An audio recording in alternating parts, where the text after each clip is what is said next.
All right, I think everything is online. Guys, welcome to today's stream.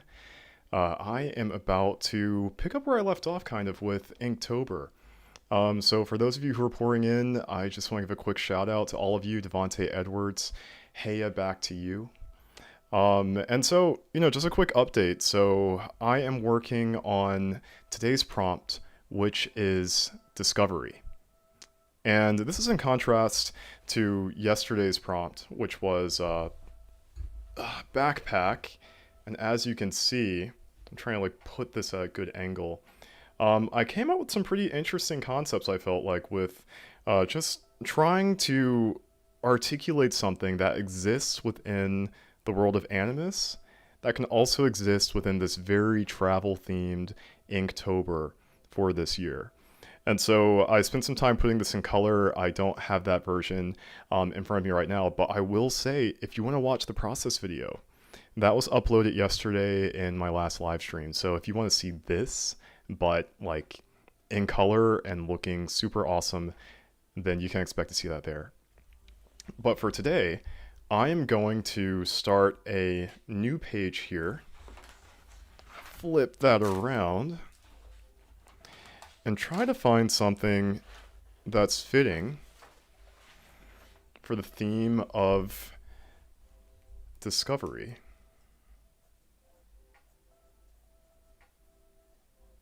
I think we've got that where I want it to be. And so, I kind of had this idea in mind. Specifically, what I want to do is keep everything for this Inktober consistent with what it is that I'm trying to kind of release in terms of concept art and just overall visuals for Kinix and the world of Animus.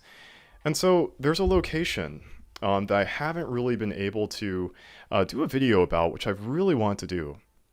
And I think that what I'm going to do for this prompt here is try to find a way to illustrate that location and this theme for discovery at the same time. So it's going to be a very experimental session where things are probably going to be a little bit more landscape focused, more so than, creature or object, character, or technology. And so without further ado, I'm about to start this right now.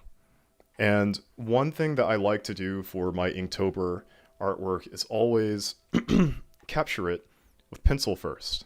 It's just easiest for me, I feel like. Fewer margins for error and things of that nature you can erase, which goes a long way. And then in terms of the pens that I'm going to use to ink, I'm going to use these Faber-Castell 8-pit artist pens to really kind of add that additional level of detail and just, oomph, that pop that I really want the artwork to simulate. So let's get this started. You guys are going to see how I do my landscape sketches today. And so one thing I'm going to talk about first and foremost that's really important is this idea of focal point, right? So what that really is, for those of you who don't know, that is the region in which a composition kind of ends when it comes to, where the main subject of focus is going to be. That X that I'm putting right there is what I want to be the focal point for today. And I'm trying to debate, how do I want the horizon line? I want you to be able to see a lot of the subject matter. So what I'm going to do is bring this down a little bit further to about here. That feels about right. I'm going to give us enough real estate to where we can see what it is that I'm trying to draw, as well as where it ends from that kind of focal point perspective. Now this X might change to probably being positioned a little bit closer to that. And one thing that I really like to do with my landscapes is to present them in a way to where they're dynamic. And what I mean by that is that you can always take a camera angle and keep it pretty, on kilter, just balanced, kind of not angled or anything of that nature. And that works for some compositions, that works for many compositions. But for mine today, I'm going to end up doing the opposite. I'm going to rotate this rather considerably, excuse me. And as you can see here, we have some lines that are starting to feed your eye towards this area of focus, whatever that's going to be. And so, as I mentioned, there's a region in the book, in the world building, project, etc., that I haven't really been able to give a lot of attention to, and that region is called Moena and Aquas. It stands for the city on the water. And it's a region in which we have a lot of water-based magic, a lot of kind of, oceanic themes and things of that nature. I want to capture something here to where our traveler in today's composition is going to be in the process of discovering something. What that something is, I'm not sure yet. But, again, hence the stream. You guys get to watch me and my creative process figure out what it is I'm actually going to draw. So, I'm going to kind of hunker down for a little bit and think about what this needs to be.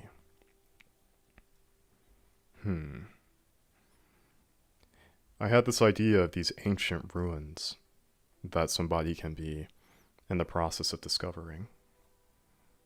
And what does that look like, you might wonder? Well, we're about to find out. Starting with this kind of abstract shape over here.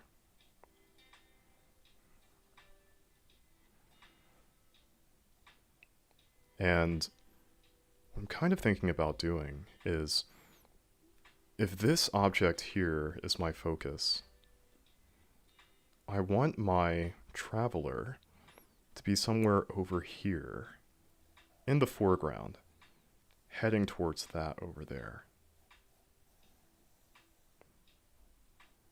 And how are they going to be headed towards that object, you might be wondering? Well, the idea that I have in mind that's appropriate to the theme and the kind of just overall, location in which I'm capturing here is going to be water-based. And so I think we're going to make this like I can't think of the name.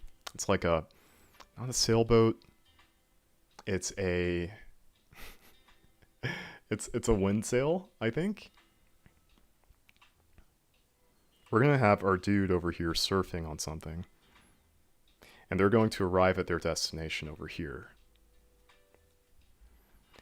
But there's something about this that I want to make a little bit more discovery, I guess. So, what makes something a meaningful discovery? I think that emotionally, like, it's something that you find when it's not easy to, just giving meaning to it, right? Like, it's something that you're going to discover that's not easy to discover, if that makes any sense. I'm kind of rambling. But I guess what I'm trying to say is that I want this temple or these ruins or whatever this is to be kind of secluded. Maybe it's in a lagoon or a cove of some sort that's very difficult to access. And that's something that is very kind of appropriate for the region here, for Moena and Aquas. And so, what does that look like? I'm about to kind of test this out and see. And guys, I will be checking the chat periodically. Feel free to say hello if you feel so inclined. And if not, no pressure. Just enjoy the lo-fi beats in the background and me getting this artwork made.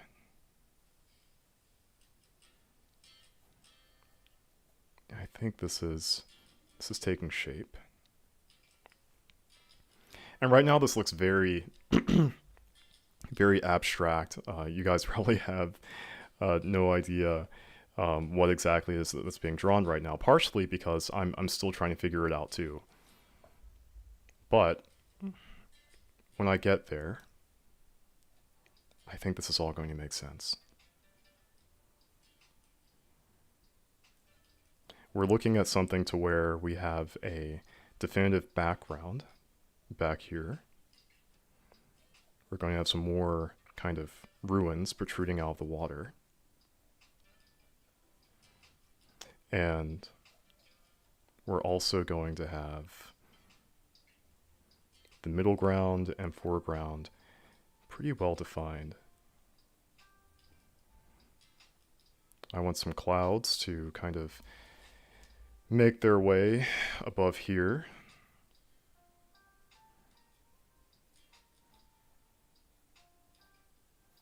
And come back and play around with those shapes.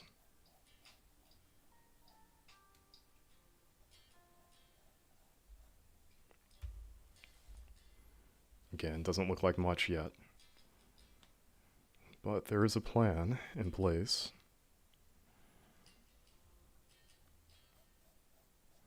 And something else to really give this that tropical vibe. Plants, animals, seabirds, things of that nature. And once I put some more detail into the landscape and the composition, I'm going to take a moment and talk about the lore of Moana and Aquas, because there's a lot to really kind of talk about and explore, especially once you get your hands on the first book, which is still a work in progress. But most of the adventure takes place here. Some of the ideas that I have for inspiration for this piece come from certain video game environments, those that you would find in maybe Spyro the Dragon, Sonic Heroes, Sonic Adventure, kind of like that era where you find a lot of these kind of water themes, so to speak, like the beach sides and things of that nature. I want to bring that back in this specific drawing. And that's what I'm going to do. I'm thinking that for ancient ruins, especially ones that kind of go underwater, something about this pillar, this kind of spire that I see in the background, I want it to have some weathering with it.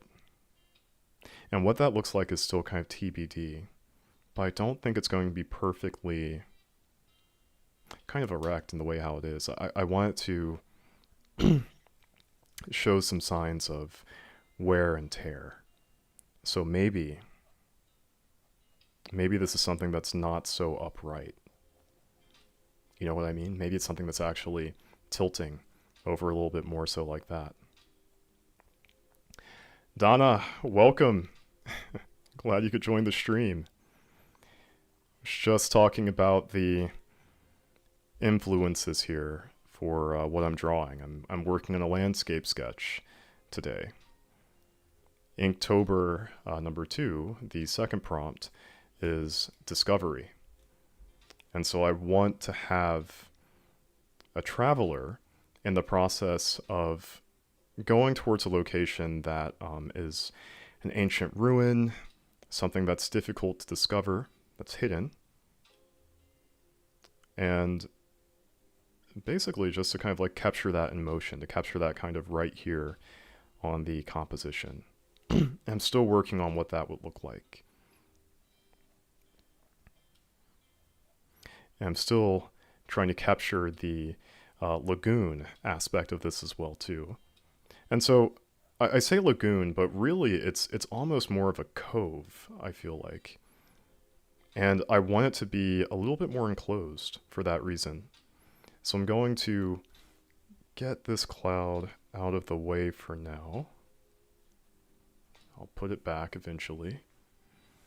I'm going to try to play around with this notion of, like how do I make this like a partial cave almost, but one that's exposed. Devon, welcome to the chat. Welcome back home. Glad to hear that you made it back. Guys, for those of you who are tuning in, who are not living in the Atlanta, Georgia, United States area, we had this pretty intense hurricane that came through the city, and thankfully, our part of the city was relatively in good health, in good condition.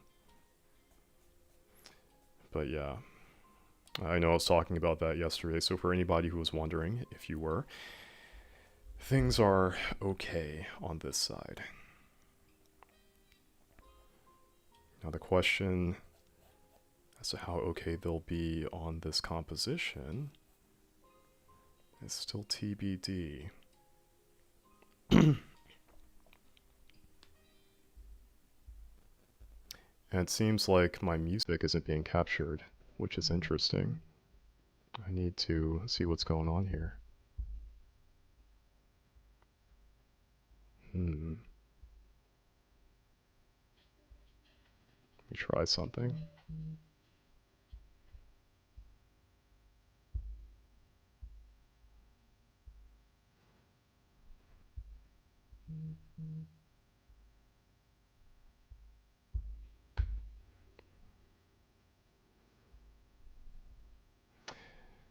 Yeah, guys, thanks for the patience. I'm just trying to check to see what I can do to get this up and running.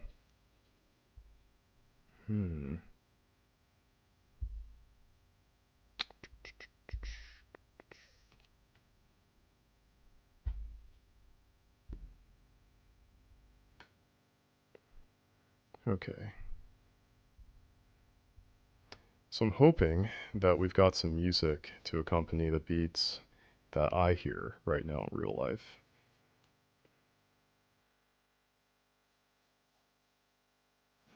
Okay, and so now the next question. How do I emphasize a certain aspect of just kind of like a secluded and hidden location, a lagoon that has a decent amount of visual cover to it, to where this temple, this subject back here, has a certain amount of kind of elusiveness to it, at least when presented. And I think that to do so, I'm going to make this kind of protected and hidden by a mountain formation, a big one for that matter, in the background. And, the region that I'm trying to depict here, Moana and Aquas, it's known for having these, really kind of like steep mountainsides and, kind of lots of different elements for, just like natural barriers and, kind of shelter regions. And so I'm going to make sure to capture that because that is going to go a long way with this theme of discovery and keeping things hidden. I'm going to check the chat as well too. Yeah, Devon, I would be more than happy to have you on. Let me know when you're ready to hop on Discord, and I'll bring you in. And Donna, yes, this is a big drawing for sure for today. As you can see, there's a lot that's going on here. It's a pretty big kind of landscape, so to speak, and that is definitely going to be reflected in what's going on here.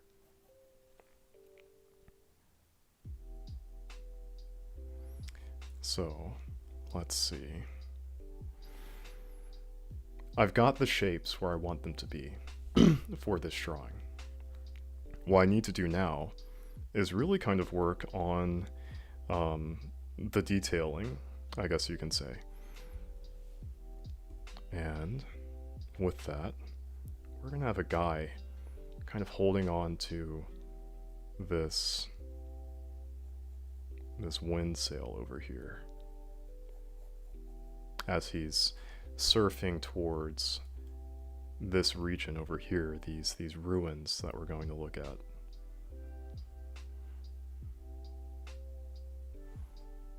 I do want to add some kind of spectacle to this as well. And what I'm going to do to make that happen is to really capture the beauty of ancient architecture, ancient architectural scenes that you would find within Moana and Aquas. And so, just for some references, what you can expect for that is kind of some themes that borrow from a lot of ancient civilizations that you would see in the Mediterranean, in particular those of Greece, those of ancient Turkey, as well as a few Arab countries as well. And I'm going to switch over to Discord and let somebody into this in just a second.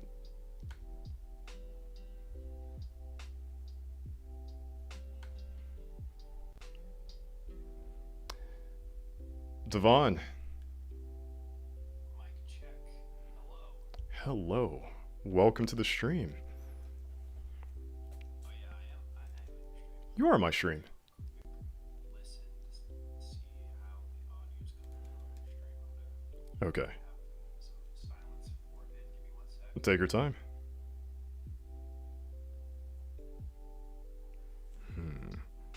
While he's doing that, I'm going to think out loud.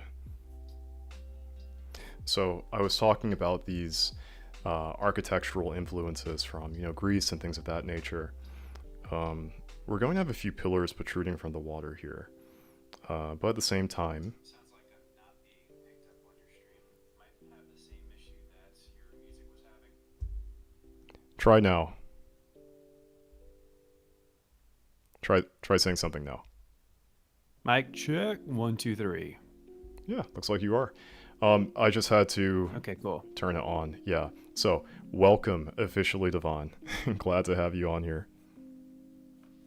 Good to be here. I'm gonna double check just in case. Sure.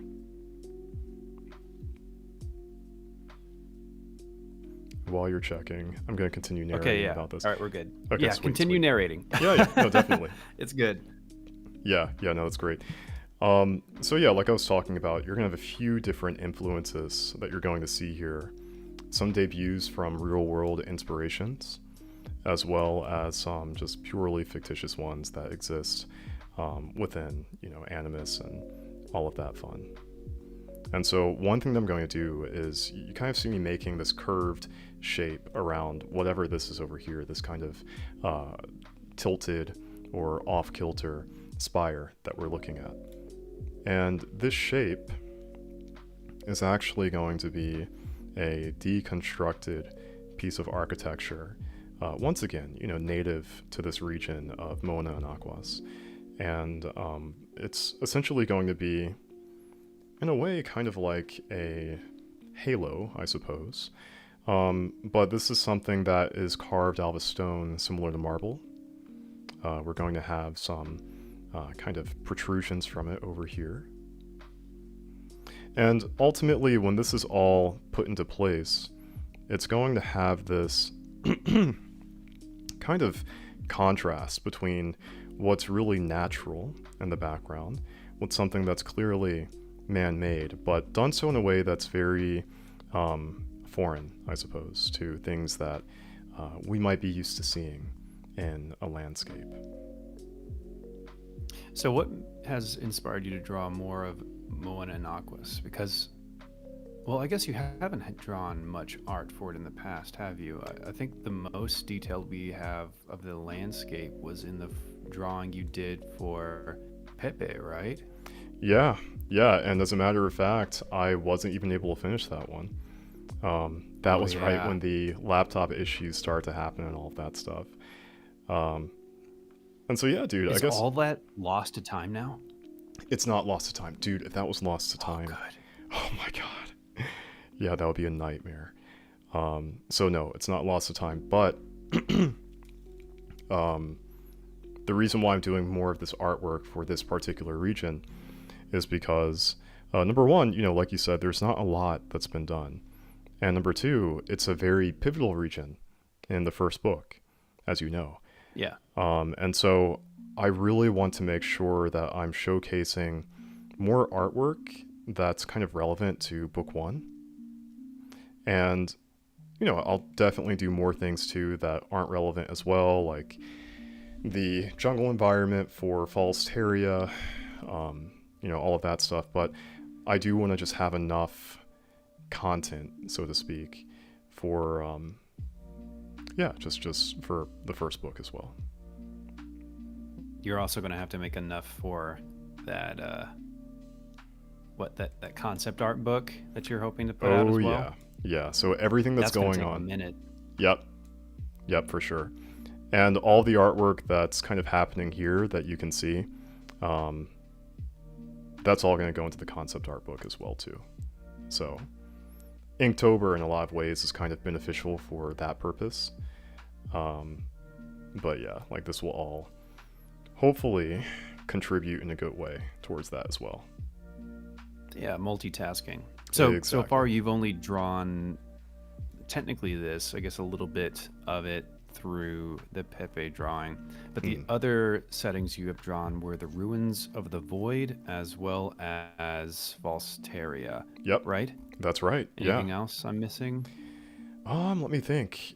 I did the aerial view of the kind of The world map? not the world map. There's that too, but then also I did some of that work for Mona and Aquas as well, specifically with the castle and the beach side off in the distance, but kind of like that, city village view, if that is ringing a bell. I gotta pull that up. You probably posted it in the community post, right? I don't see it on the Let me think. Did Patreon. I don't know if I did. I have it in a few videos. I have it in the Magia Machina video. It's got like its kind of brief debut there. Okay. Yeah, you know what I'm talking about? It's the one that's Yeah, I remember what you're talking about now. Yeah. Well, of all these landscapes that you've painted out, Mhm. which one do you think you had the most fun doing? Ooh, that's a good question. It's a very good question, actually. I'm not sure yet. I would say, I think that out of my favorites, the Ruins of the Void and then Mona and Aquas, like, those are two very stark contrasts in terms of themes. I think that one is a lot more kind of amusement and beachside friendly, whereas the other one is like, don't go in there unless you're leveled all the way up, basically. I think that's what kind of makes it exciting, though, right? Yeah. Is the kind of creatures and like contraptions that would be found in there are incredibly dangerous or ancient and foreign. Yeah. That gives you more room to play with. Yep. No, I totally agree. And I think that's why I've kind of enjoyed it the way how I have for that one. So, I guess some people who are in the chat might not know about the Ruins of the Void. You want me to read this excerpt that you posted in it? sure. Yeah, go for it. Yeah, guys, Devon is about to walk you through a region here, but that definitely works, please. Pulling hair out of my mouth. Dude, no. What is happening to me? This is what happens when you get old, people. Stop getting old. Hair gets in your mouth, and It does. that's disgusting. Some places trespass further beyond the threshold of danger for the average adventurer.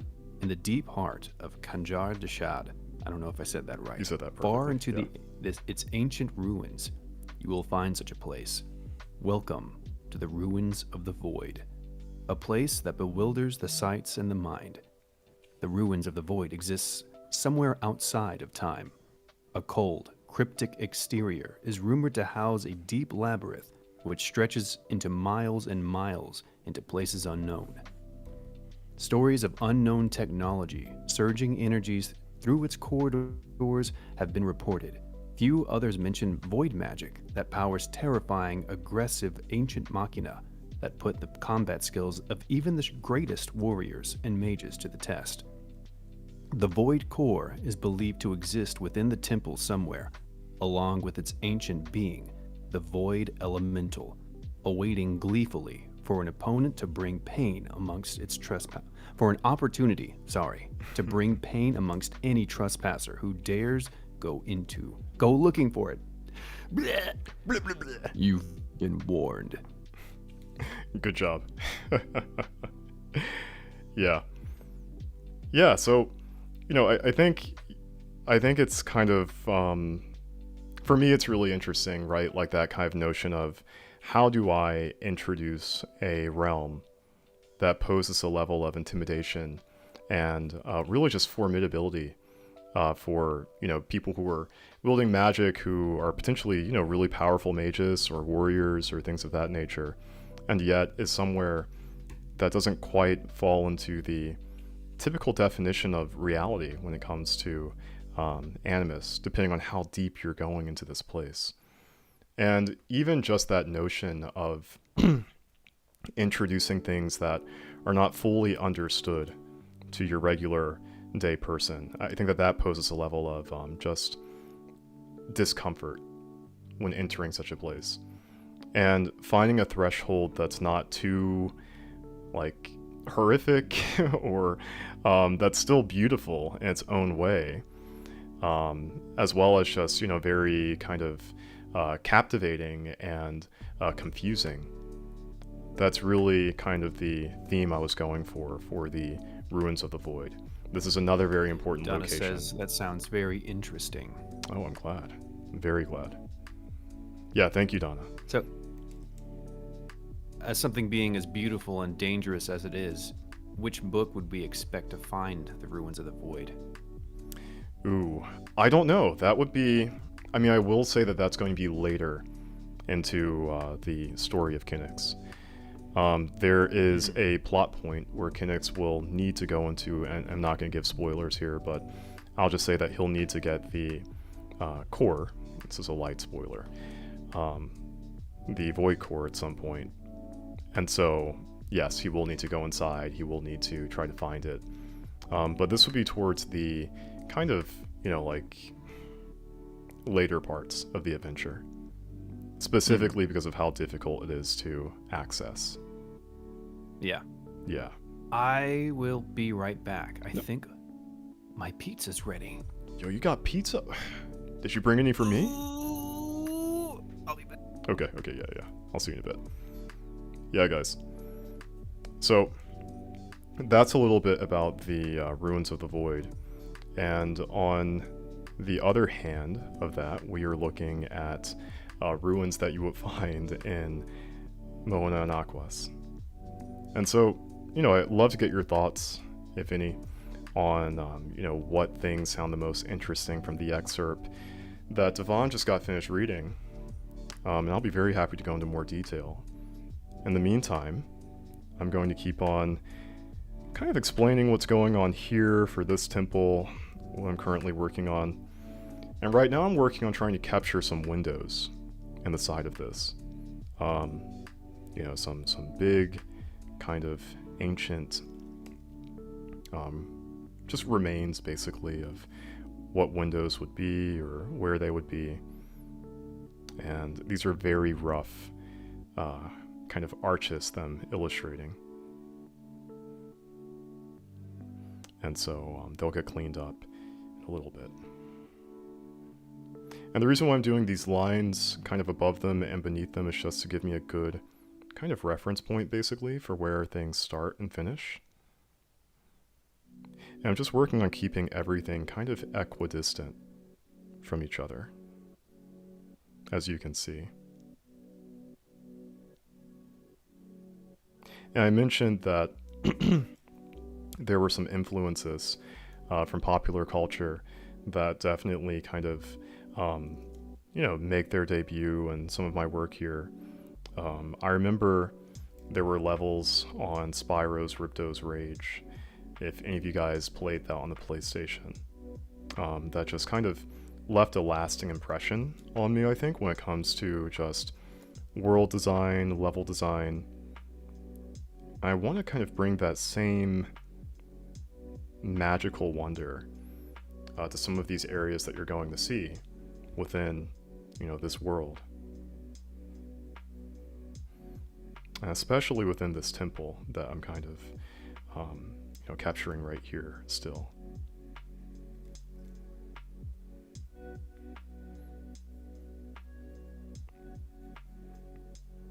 go. I'd say that's a good start. And one thing that I'm doing is I'm erasing the contours that we see on the kind of outer edge of this building where the arcs kind of end at. And the reason why is because, these are not perfectly flush.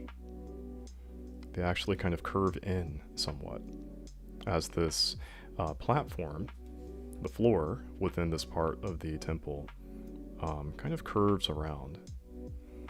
And now the question is, how accurate is my curve in comparison to how it actually should be for this? That's why I'm tweaking this a little bit here. Just minor details, but still, they help in the long run. And specifically what this helps with is just kind of capturing that level of, realism within the fantasy aspect of the visuals that I'm still creating. You still need it to look believable, to feel, to operate, to function in that believable way. And that's exactly what's going on here.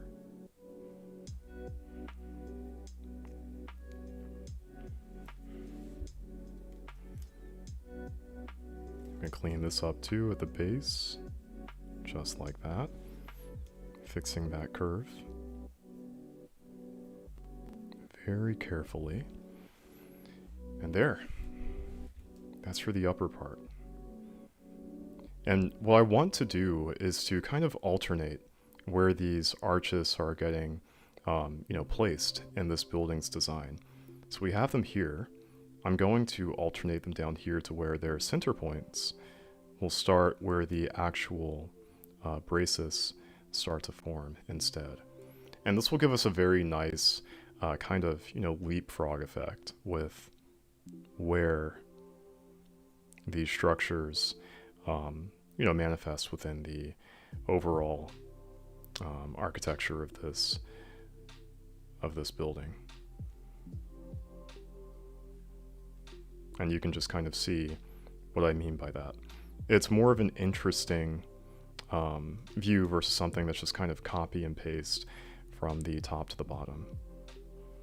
Structurally, this is also significantly more sound. All right, I have returned. Welcome back. Yeah, man, no, I'm just talking about the structure of this building here and kind of where the arches are going and things of that nature. And earlier I was talking about inspiration, like visual inspiration for this, specifically in video games. And so I was saying to the audience, Savon, that What video game inspired this? it would be a couple. Things like Spyro the Dragon, Jak and Daxter, Sonic Heroes. And I know those are, just kind of like different titles, but the things that they kind of have in common. I think my internet's Oh, how is it? being bonky. It's that hurricane. How about now? I'll be right back. Okay. Take your time.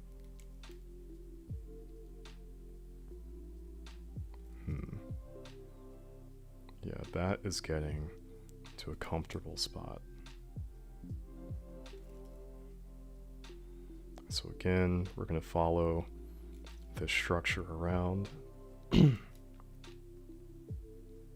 one thing that's important with this too is just kind of the level of diversity that you're, or in this case that I am adding into the contours here again. You'll notice that not everything is a perfectly straight line when it's kind of descending from one section of the building to the next. And that's because, there are levels of detail that I want to emulate that exist within kind of different regions of where you are in the building. Yeah, no, you're fine, man. Welcome back. So yeah, I was talking about, we were talking about video games and influences. And you were asking me what video games. Jak and Spyro the Dragon, that stuff. Yeah. And, one of the things I was saying is, for me personally, Um, you know, I think that there's kind of like a very cozy aesthetic that those games did a good job capturing with like their level design, their environment design, even their Dude, music. And I want to it's still simulate. breaking up, I'm still and I breaking up. have good internet. Is it me or you? Uh oh. Guys, I think it's. I think we're still having technical difficulties on Devon's end. But I'm going to continue that thought. And when he comes back in, I might No, just. yeah, but like, I don't know what it would. It might be Discord. I don't know Okay. because what I'm seeing, my up and down is like 200 megs. Hmm. Um, your stream seems to be fine, Yeah. so I don't know if it's just Discord. Am I coming through fine? You're coming through fine right now. Yeah. Like, I could hear you perfectly. How about you? Uh oh. Dang. Dude, can you hear me? Oh shit. Well, I guess when he comes back on, I'll. Yeah, say that he's cutting out. So yeah, guys, I know I'm jumping around with different topics. I'm gonna get back to the video game reference that I was discussing, but these games, Spyro, Jack and Daxter 2, even Jack and Daxter 1, and some of the Sonic like adventure series and things of that nature, there were environments where they did a very good job kind of capturing this cozy sort of environment. And whatever it was, if that was something that was like by a waterside, if that was an ancient temple in a mountain top, or something of that nature, there were moments in my childhood where that kind of left a lasting memory when it came to just overall design principles with color, with music, with sounds. I'm going to check the chat because I think Devon's saying something there, and I'll kind of put a bookmark on what I was talking about and get back to it in a second. Devon says, let's see, yeah, it seems like Discord's just acting up. Not in the cards for me to be on the call today. It's okay, Devon. Yeah, guys, well, it looks like it's just going to be me narrating about my art without Devon. But yeah, internet's been really wonky here in my city, especially after the hurricane that came through. So that's probably got something to do with it. But yeah, that'll get resolved, I'm sure, eventually. If not today, then some other day. So I was talking about video games and the ones that gave me some inspiration for this. So color theory, sound design, music design, all of that. I'm trying to kind of emulate some of those things with what I'm doing here, specifically with, like color theory. Once I start adding color to it, as well as just the overall kind of just composition, right? This notion of being able to take something that is, man-made, imposing, at the same time kind of captivating, and just kind of putting that in a place to where it's kind of been reclaimed by nature in some of these instances. And this is definitely going to be one of those things where nature has reclaimed it. And I think there's a certain kind of humility, not humility, but just humbleness that goes into looking at something that's, again, so powerful, so kind of imposing, and yet it's been reclaimed. And that's what's going to happen here.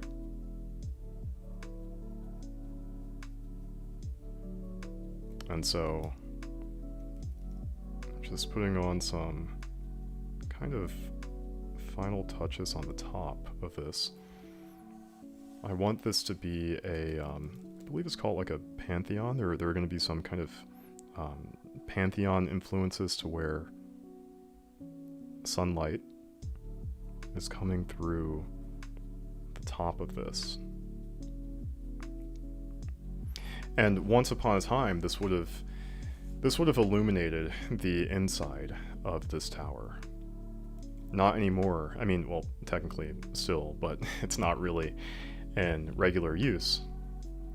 But if you can imagine yourself being in a traveler's shoes, entering this sort of, kind of architectural piece here, then that light would still kind of create that visibility for you. I'm going to read the chat again too. Hassan, thank you. Thank you for hopping in. Very glad to see you were able to jump in. And yeah, Donna K, maybe it is just an excuse for him to eat pizza. He was talking about that, pizza that he got. Like it could just be a ploy, it could be a trick. I mean, would it be justified? That's the next question.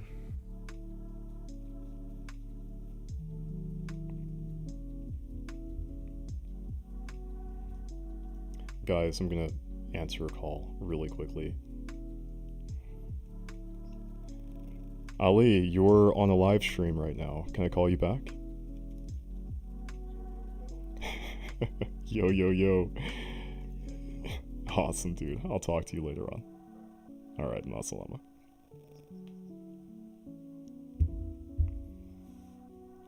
Yep.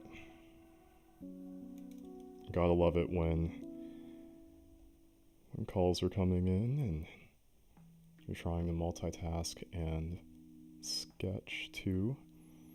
I think in moments like that, you just have to like bring the person onto the stream. That's kind of my motto. So.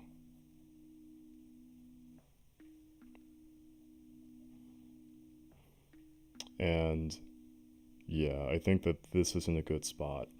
Like, it almost looks like a chess piece in a way, doesn't it? Kind of like the Leaning Tower of Pisa in a few ways as well. I think, at least. But I can safely say that those were some real-life influences for this as well.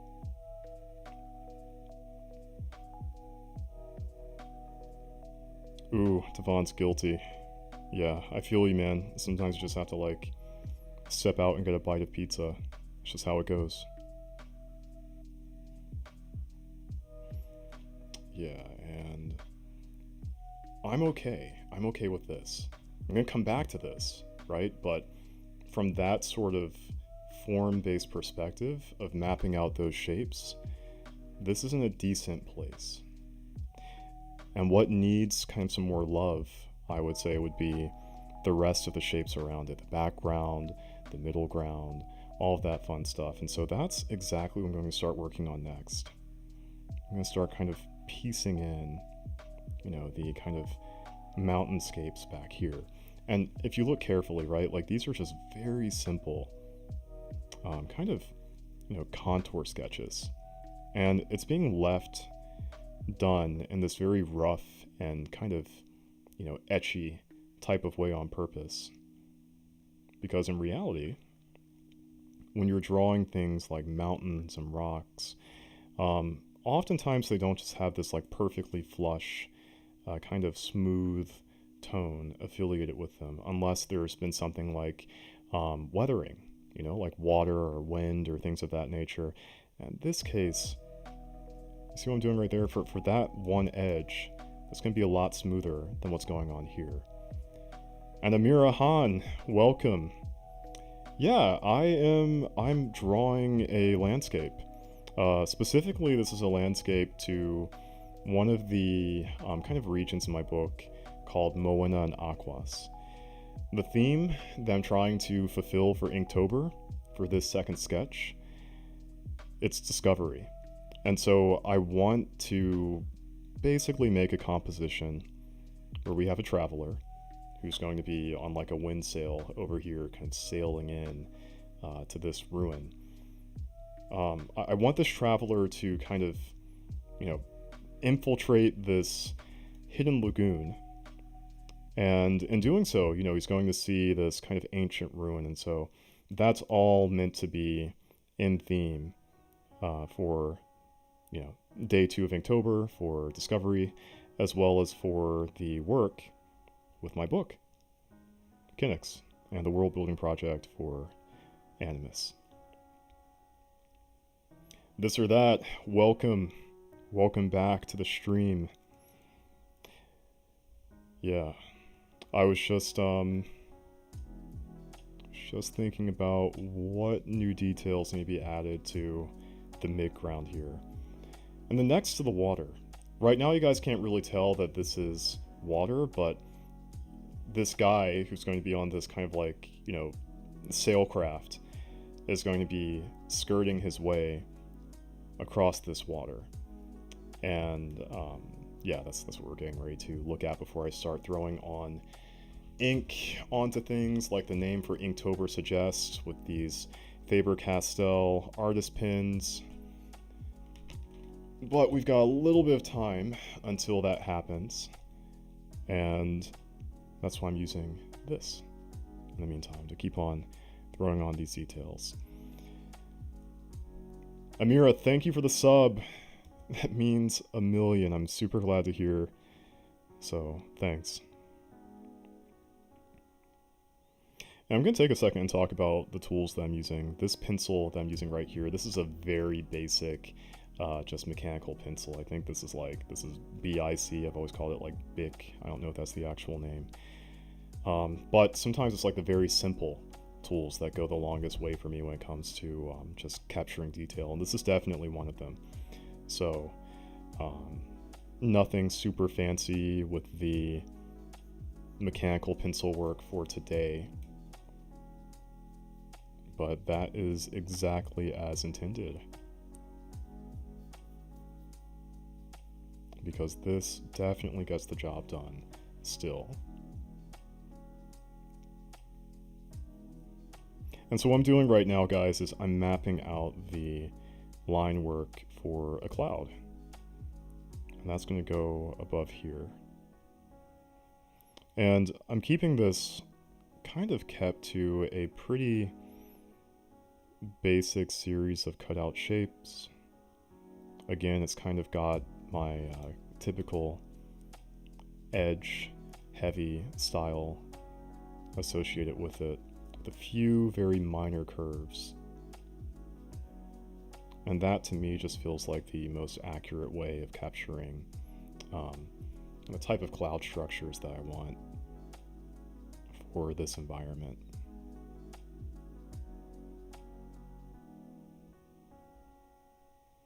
And I think that this is a good kind of example of where this should kind of finish with that contour. Yeah, like that.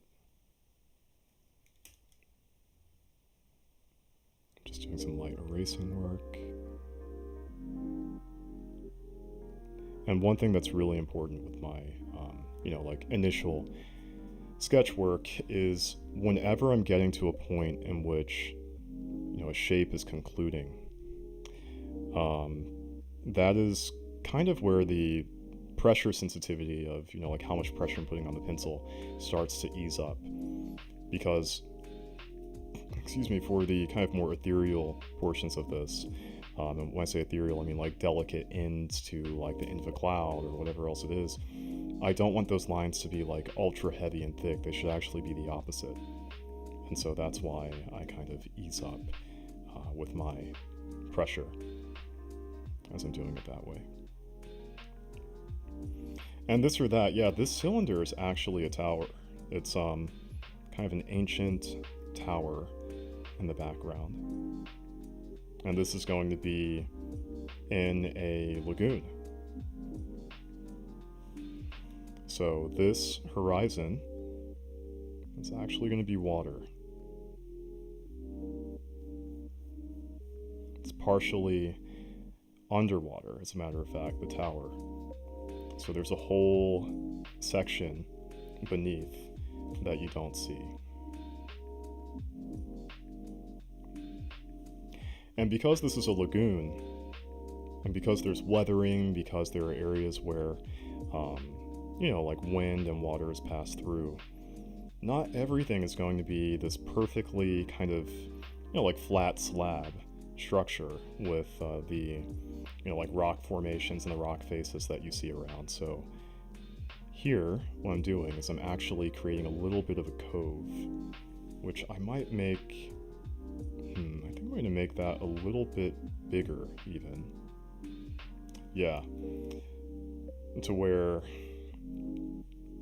you know, a traveler can kind of go through here if they wanted to as they're going underneath of this rock formation. And again, following the focal point, we can just kind of imagine where these lines go proportionally with this structure and start to map out the detail as I see fit.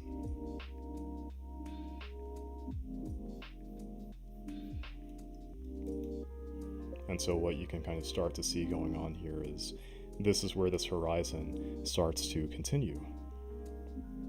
And it's going underneath of the rock formation like I talked about.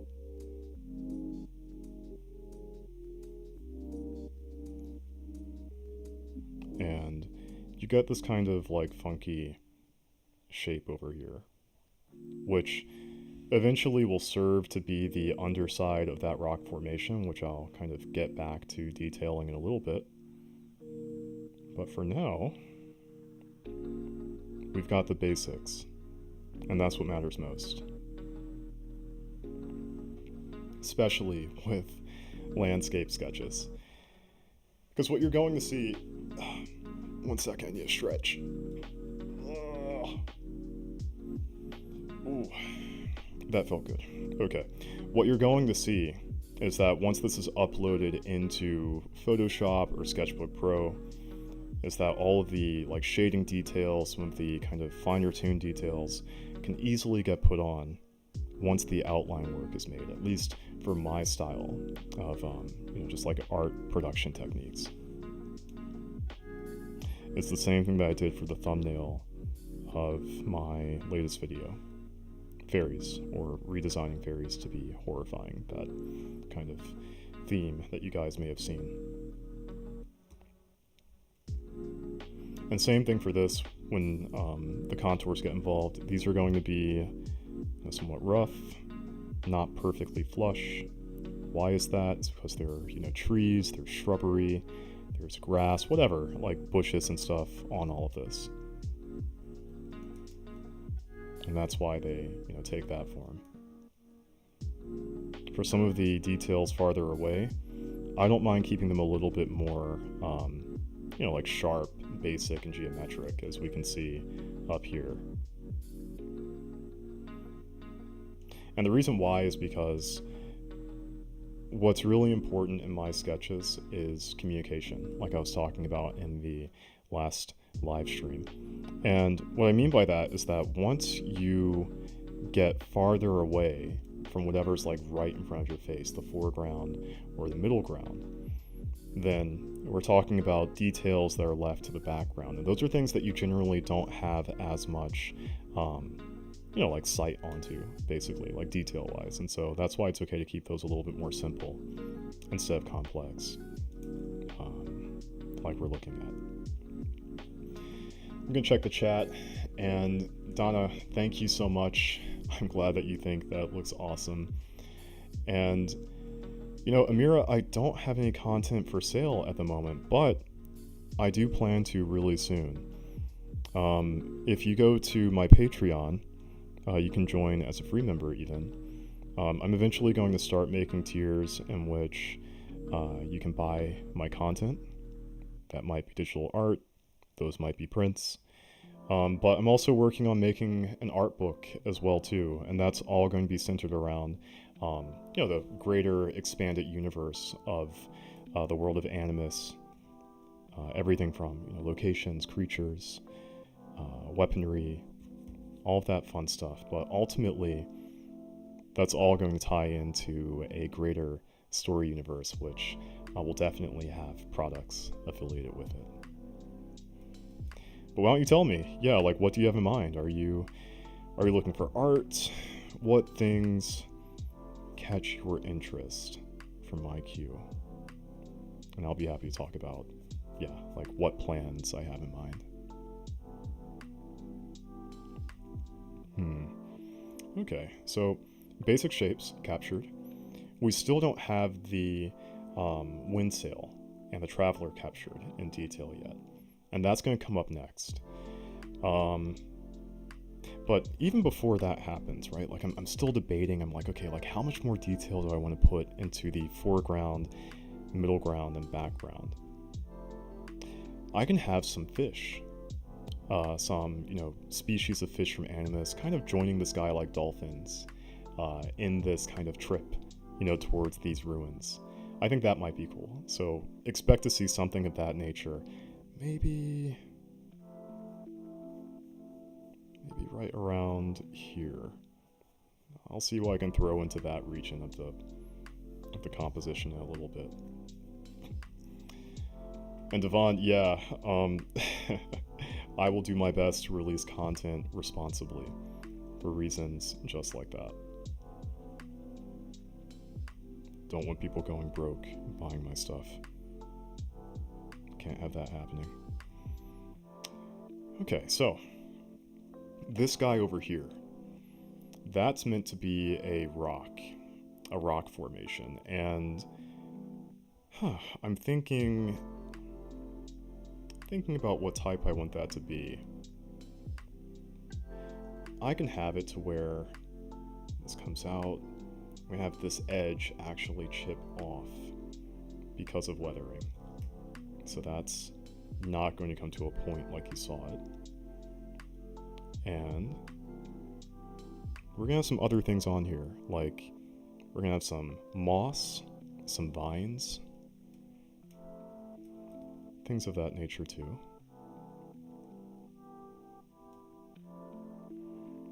Amira, I am so glad to hear it. Amira says that this gives her a nostalgic feeling, like from when she's reading anime comics, manga, from when she was younger. And that's definitely, like, that means a lot, because that's the essence that I'm trying to capture in my work. That same feeling that I felt, as a kid, reading manga and, watching anime and playing video games. I really want the world of Animus to capture that same ethos.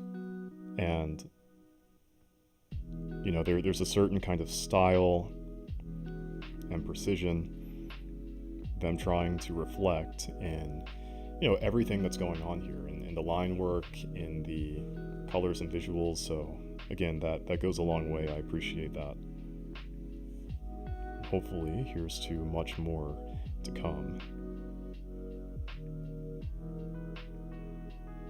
And what I'm doing right here is I'm actually putting on some vines onto this, like ivy.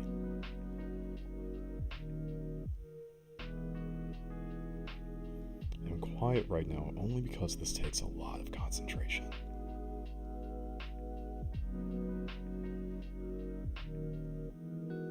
Yeah, like that.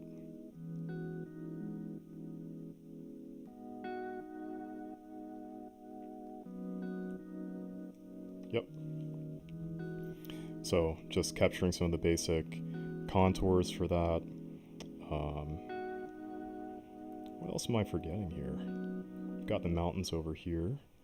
We're gonna have some more mountains back here as well too. So the thing about this, like I was talking about, is that because this is some place that's very secluded, it's not going to be easy to find, and that really goes for like a geographic scale as well too. And what I mean by that is that this entire area should really be kind of walled off with various rock formations, mountains, things of that nature. And so I think I'm going to add a few more cliffs around this side. And that shape came out like, bleh, that came out really funky. Not in the way that I want it to. There are rock formations in this world that are very wave-like. And I say world, I'm actually talking about like the world of Animus, but more specifically in this part of the world of Animus, in Moana and Aquas, you have these formations that almost look like shark fins.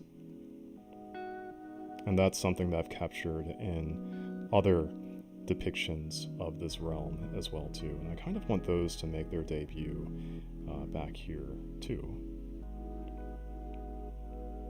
So that's one, and it can probably go for one more big one, and I'm thinking that can get put right back here.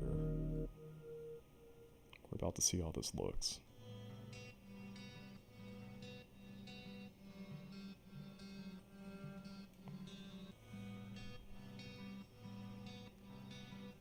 I'm just gonna complete this shape by wrapping this around like so. And that's that kind of shark fin edge that I was talking about. These natural land formations here.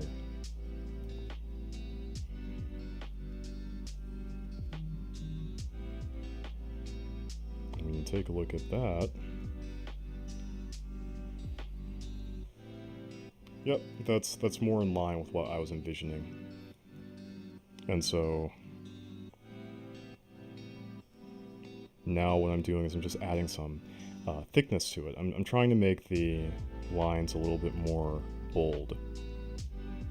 Not too bold, but enough to where there's distinction between where the contour begins and where it ends. As you can see.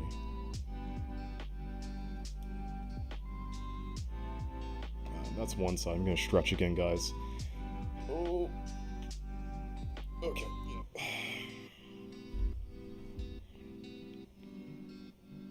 And now it's time for the next.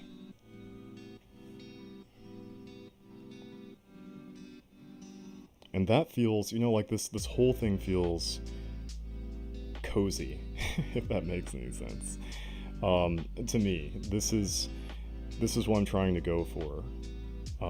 I want something to where the landscape and the geography isn't something that you're going to see typically in, like just regular day Earth. It's meant to be alien in its own regard, but not to a point in which it's unwelcoming or uninviting. It's really meant to actually be the opposite. Very inviting, very kind of awe-inspiring and awe-captivating.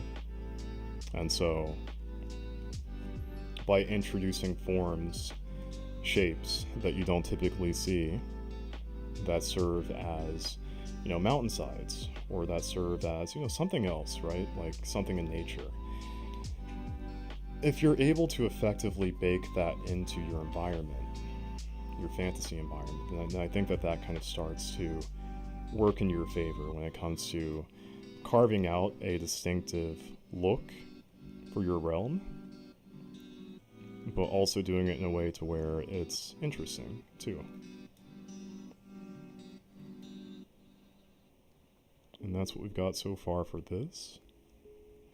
And again, all these are basic shapes. This is like basic line work, very contour friendly. And once I get this first layer down, I can start working on things that are a little bit more complex.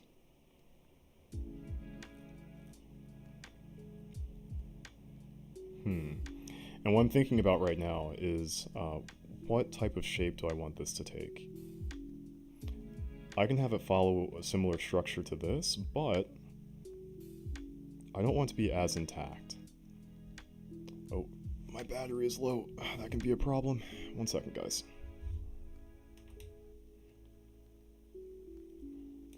Alright, crisis averted.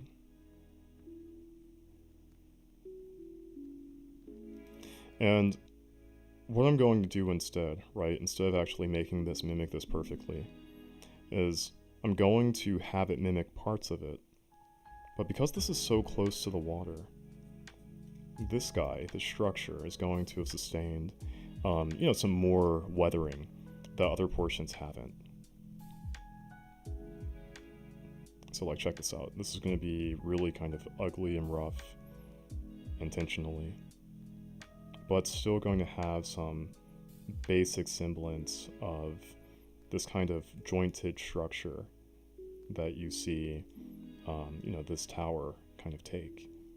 This could have been an obelisk, a pillar, for something like a torch. Who knows? It's kind of lost to time at this point.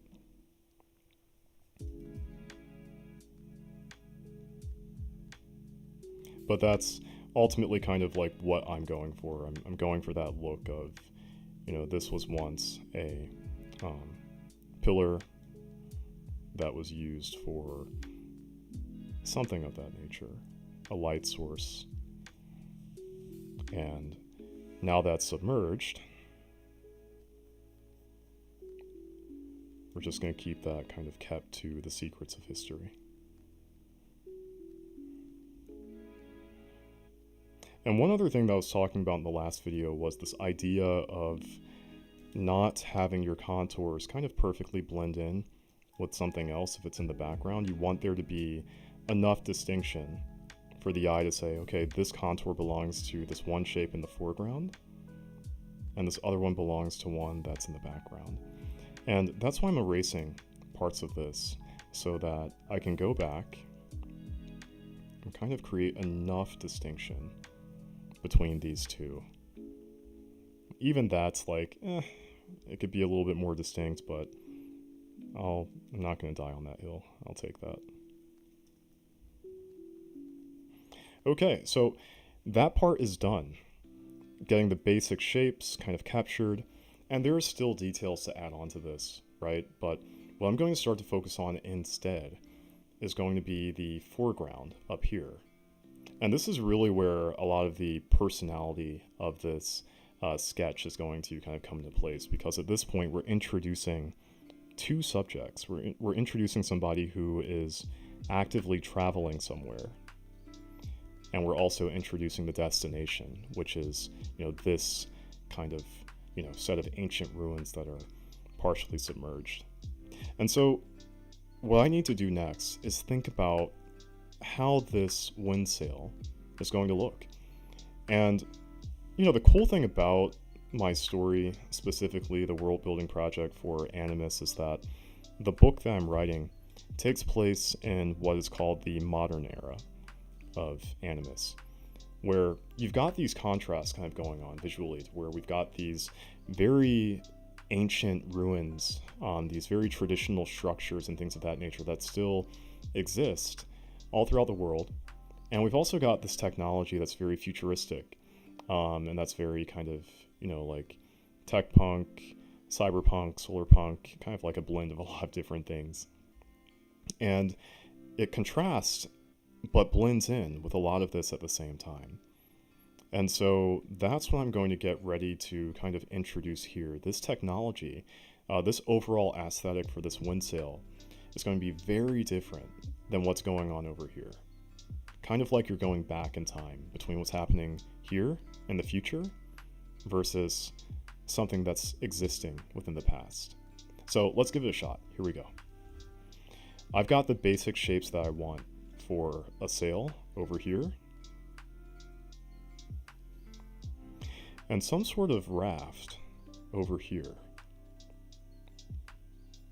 that someone's going to be just coasting on, basically. And over here for this region, we're going to have some fish, we're going to have some creatures of Animus, kind of just like vibing out basically with this guy as he's traveling over towards this uncharted region over here.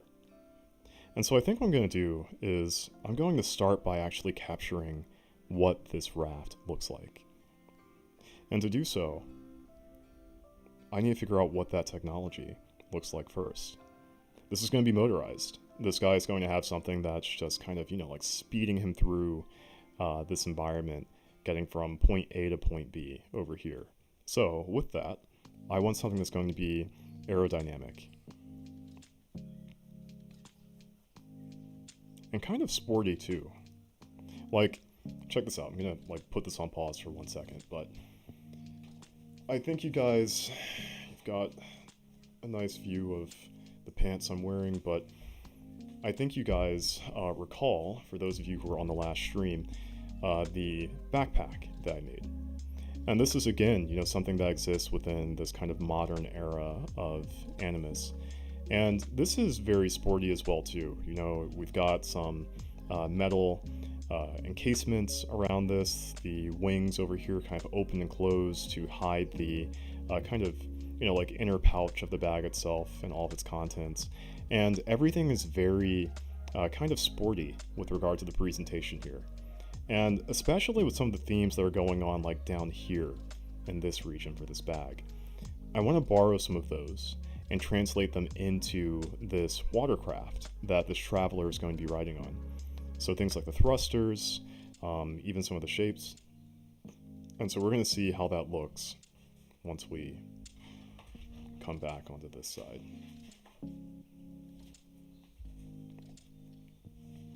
And we're not going to get the same level of detail only because we're a bit more zoomed out, but that is perfectly okay. And what you'll notice I'm doing in this is that, everything kind of comes in alignment within the focal point that we see here. There's going to be motion captured from the traveler moving towards that point that we see here with these lines, right? And so that's what's going to be captured and reflected in this as well too.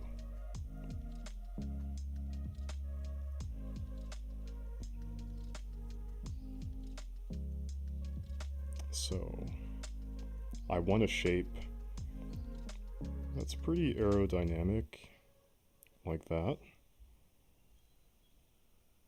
Looks like a plank of wood, to be honest, but I promise it's going to get a lot more advanced soon.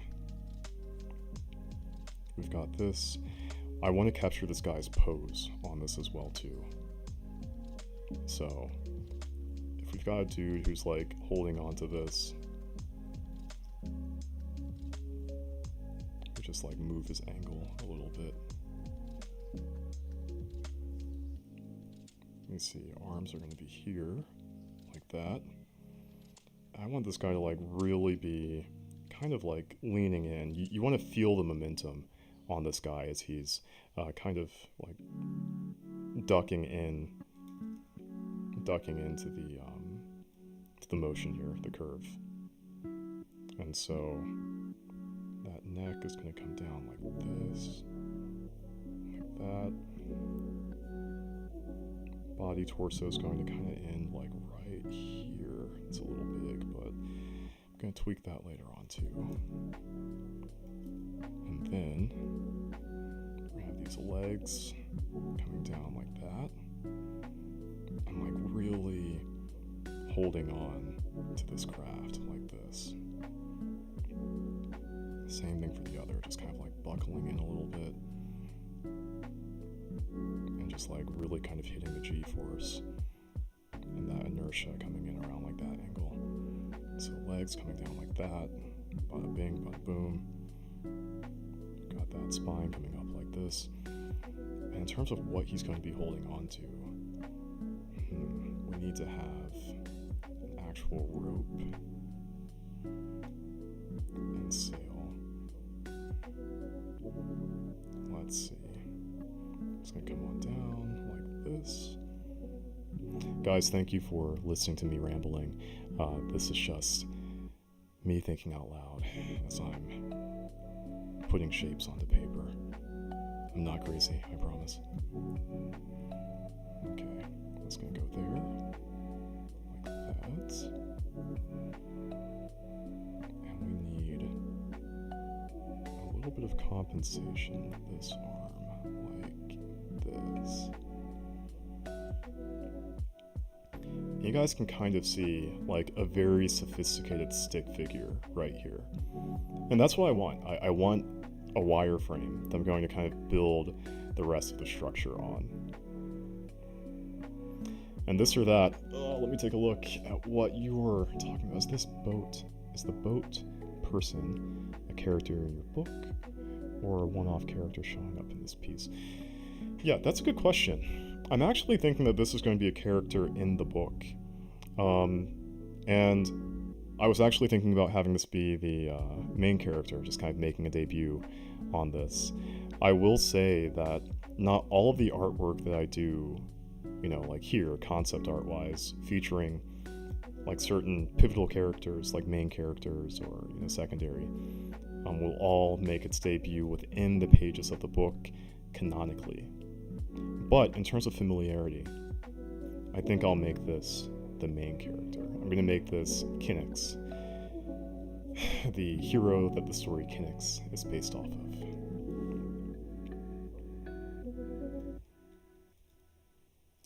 I just realized, sorry, that's the title of my book that exists within the world of Animus.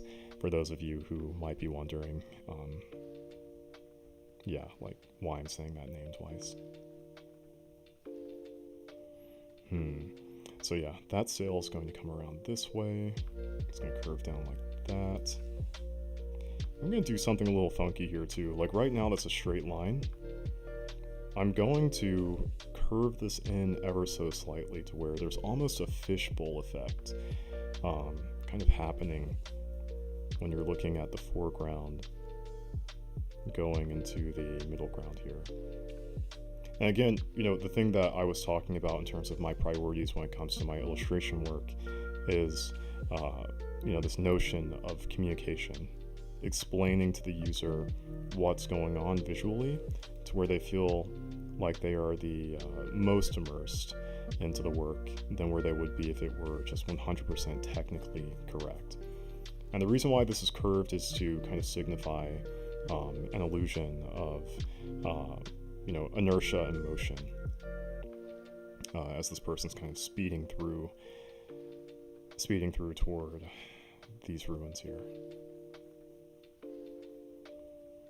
So curving that, making the back of this bigger than the front.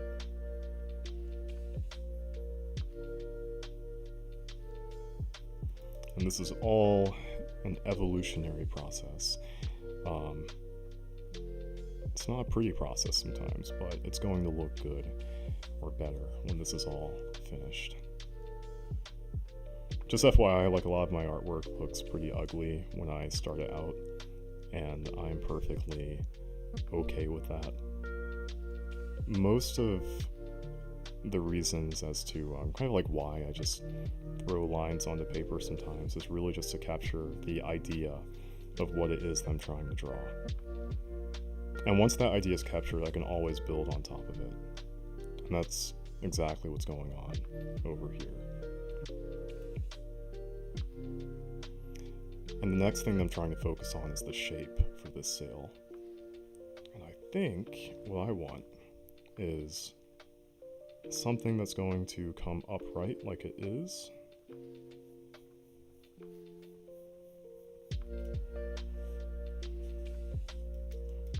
But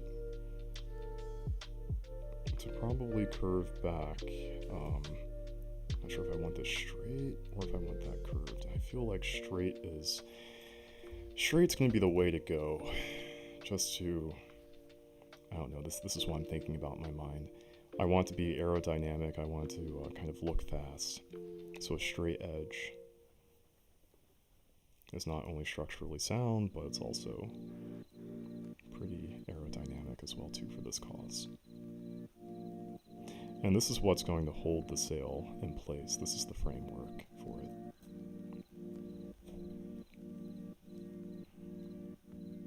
I'm going to add a device that will allow it to kind of fan open and fan down and close, basically. And that's going to start here as a circle, like that. Again, ugly shapes, just to map out where things are going.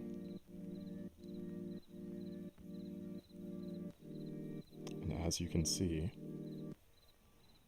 this serves the purpose that I'm looking for connecting this line, this contour, to whatever this apparatus, in this case this pivot joint, is going to be. When I erase like this, I can actually put the details onto it to where the fidelity is, like much higher quality. Donake, this is going to be a boy. This is actually going to be the main character of the book, Kinix.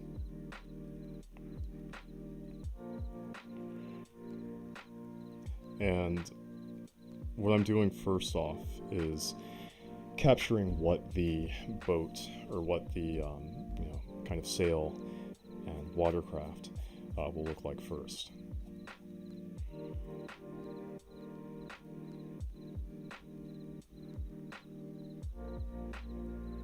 I already know what the main character is going to look like because, well, I've drawn him a million times, but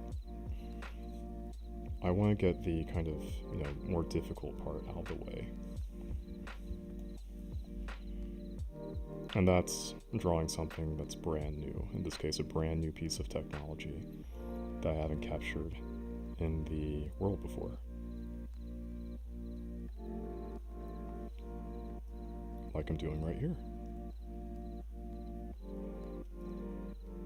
And this is just kind of the uppermost structure of that fin for the sail.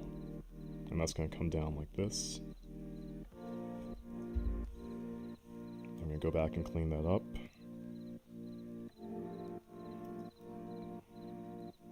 And as you can see, we've got something that's a really nice apparatus right there. It's going to hold on to the sail. Just like that.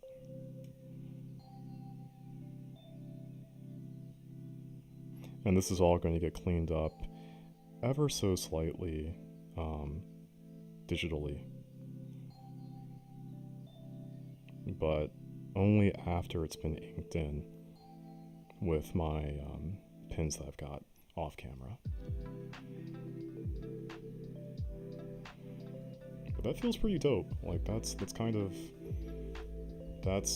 the shape that I wanted for this. Yeah. Now for the actual fin itself, the question is, how do I want that? So that folds up. Now I'm actually thinking about the mechanics of this. That's fixed, that folds down. I think what I need is something that's all one connected piece of cloth, or fabric, not cloth, and that's going to connect down to the base of this, like so.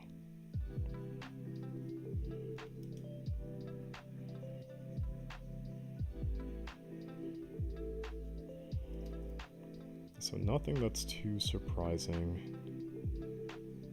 It's really just what you would expect from the rough sketch that I had. And then from this, I can actually start to put detail on the sail itself, which I'll certainly do, but I'll do that after I get everything else kind of captured for the apparatus here. Just gonna have that extend out a little bit more like this.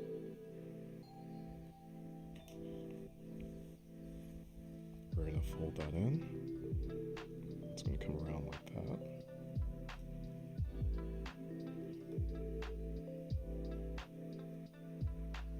There we go. Nice and connected.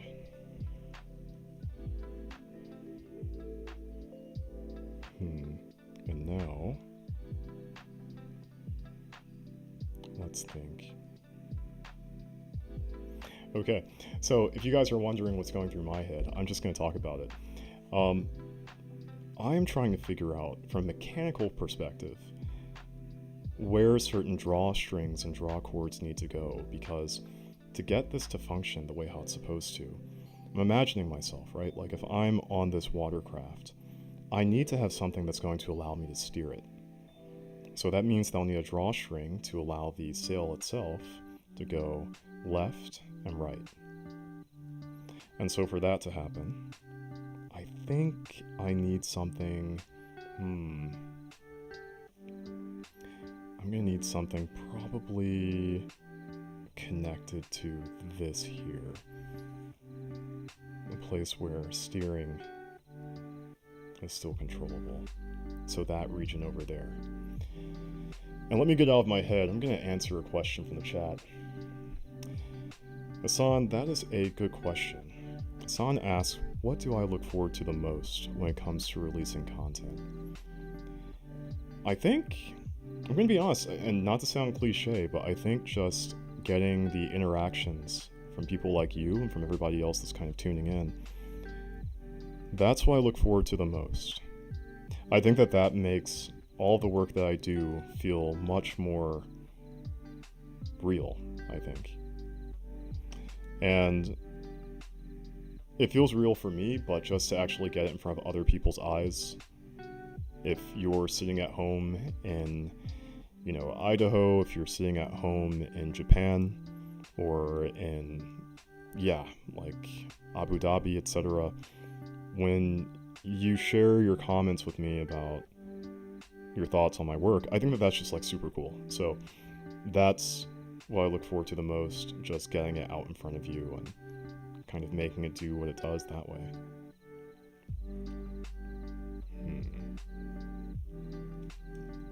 Guys, so I'm thinking, there's going to be an attachment right back here. A cord that's going to get held on to, that's going to come all the way down. Probably in this case, this hand here, you'll have more control with steering that way. So that's going to come on down like so.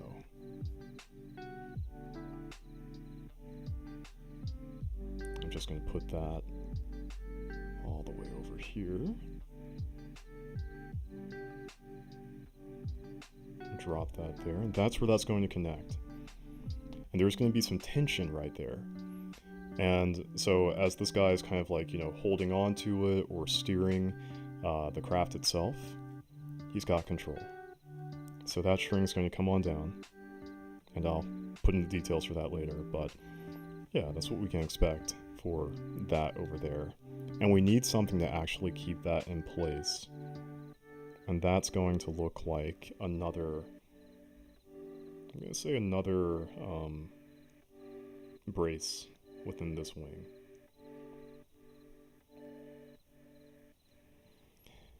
Amir, I'm glad that you are. Definitely happy to hear that you're enjoying the content.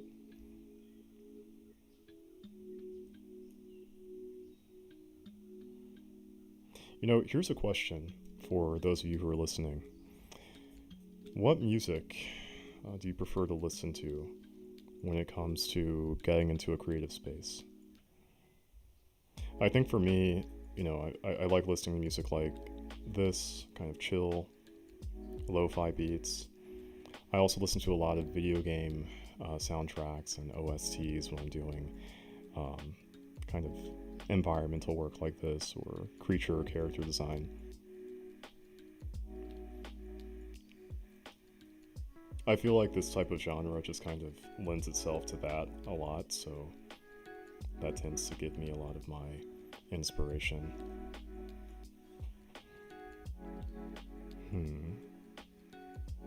So we've got that right there. Let me think.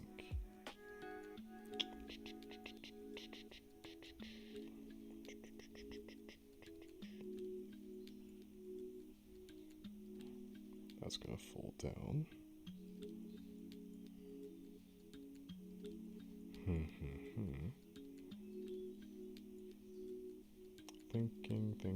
Thinking, guys. There are a couple of ways how this can be handled.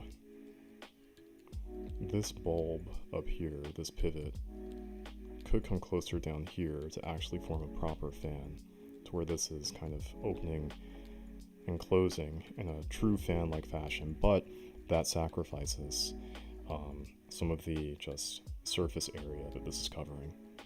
At this point, I'm getting a little bit too technical, I think, into the mechanics of this, but it's going to bother me if I don't actually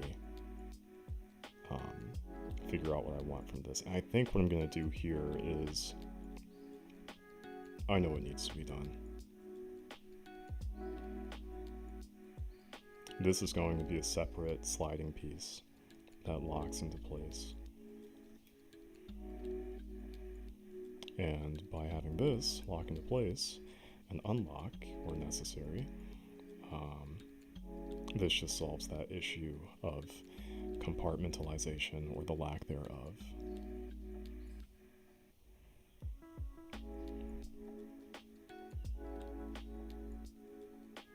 This or that, I'm reading your comment. That's super cool. I think about like lyrics from, I don't know why I'm thinking about Lupe Fiasco right now, but I like listening to Clear stories as well too.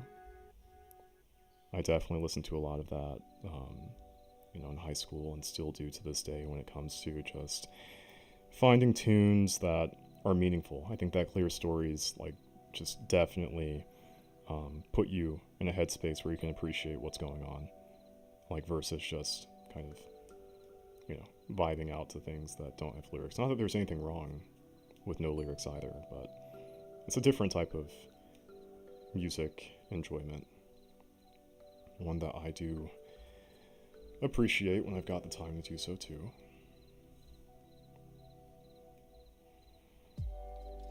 Donna K, what YouTube series or anime do you prefer to watch when you're drawing?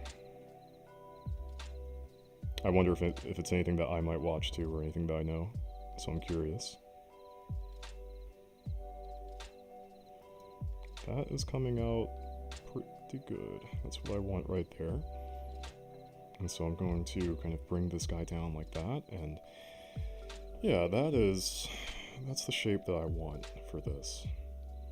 And so now I'm going to continue bringing down this sail. And that's going to come on down like so.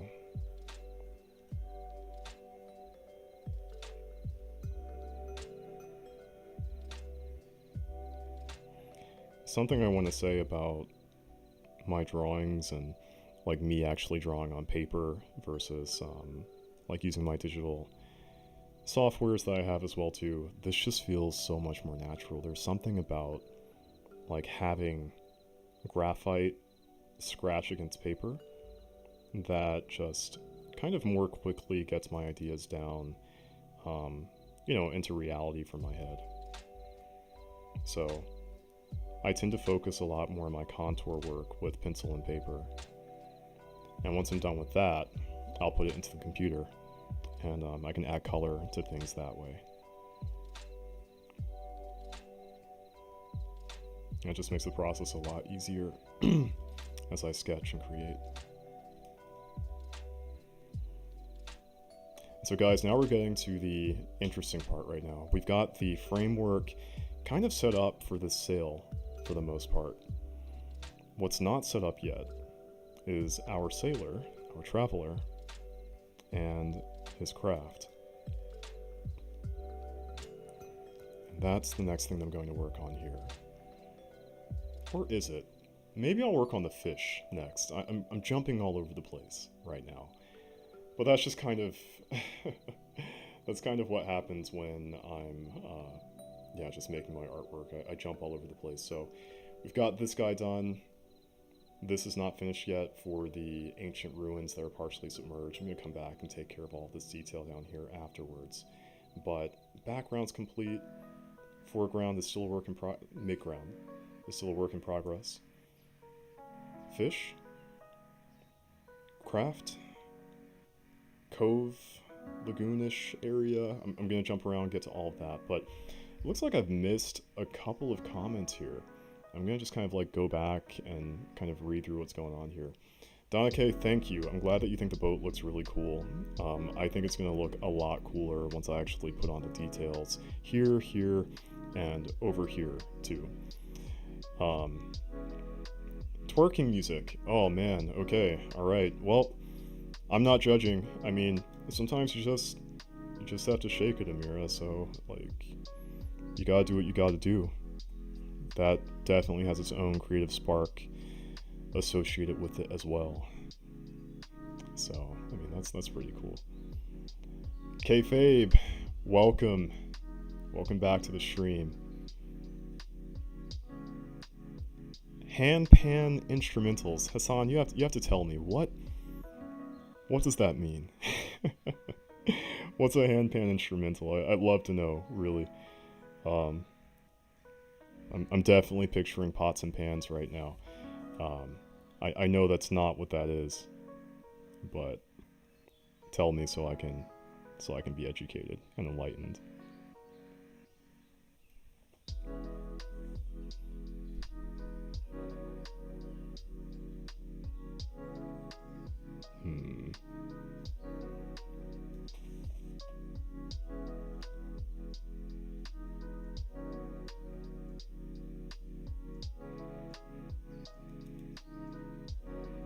So yeah, guys, right now I'm working on just detailing the underside of this. I want to create some depth for this side over here, and you can't see it right now. Let me make sure that I've got this in view. I kind of just carved out this shape over here, this kind of, you know, like weird shape. And that's going to represent kind of a shadowy area beneath this stone structure. And so this will serve as a good reference point. We're going to bring that line down like this and back up. There we go. And we have the start of that lagoon, not lagoon, sorry, but this cove area that I was talking about. Now it's back to the animal life thing I was talking about. So, we all know what flying fish are. I don't think you guys know what skyfish are.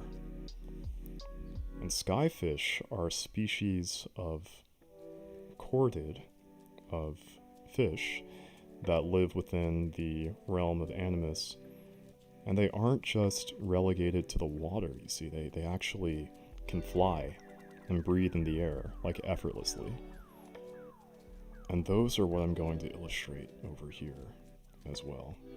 There's going to be a nice kind of school of skyfish following this individual over here who's surfing.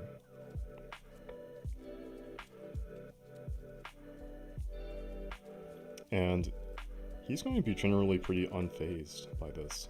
And what I'm doing is I'm going to play with this notion of foreground and middle ground and background. And this skyfish is really going to be like up in the foreground.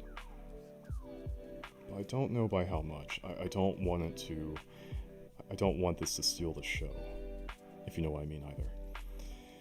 So, let me think. How do I want this?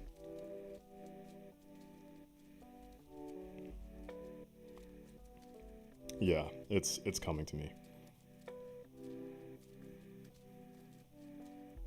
So I'm working on carving out this kind of organic shape that we're going to see that's kind of like, you know, snaking its way through the air. And it's not that this skyfish is like super huge. It's big, but it's not bigger than the boat itself. It's just that because this is actually elevated into the air, because it's actually flying and close to the camera, it's going to look a lot bigger than what it actually is. And so that shape right there with the fin, it's going to kind of follow this contour, is going to make its debut on this creature here.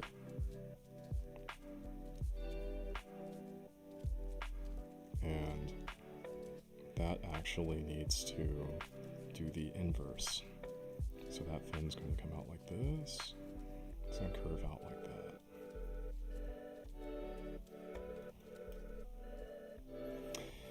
Okay. Let me see. Question. Am I going to put patterns on the sail? Oh, yes, I am definitely going to put patterns on the sail next to the boat. Yeah. We're going to see if those actually get put in tonight, but when this sketch is completely finished, there are going to be patterns here, there are going to be other, kind of details, particular, like the fish kind of leaning in towards this focal point, etc., and just more texture in this piece. So yes, we're going to see patterns. And Hassan, yes, it's an aquatic sounding drum that makes it kind of resonate. Oh yeah, I know what that is. Yeah. I've seen some videos on YouTube. It sounds like very, very relaxing as an instrument.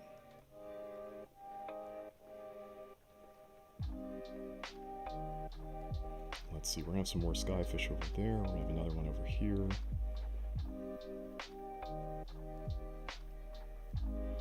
I know this composition probably looks just a little all over the place, but when it's finished, it's all going to make sense.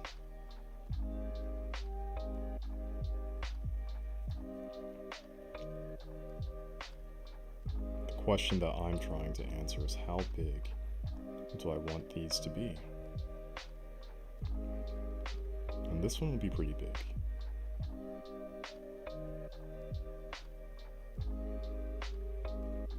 But others maybe not as much.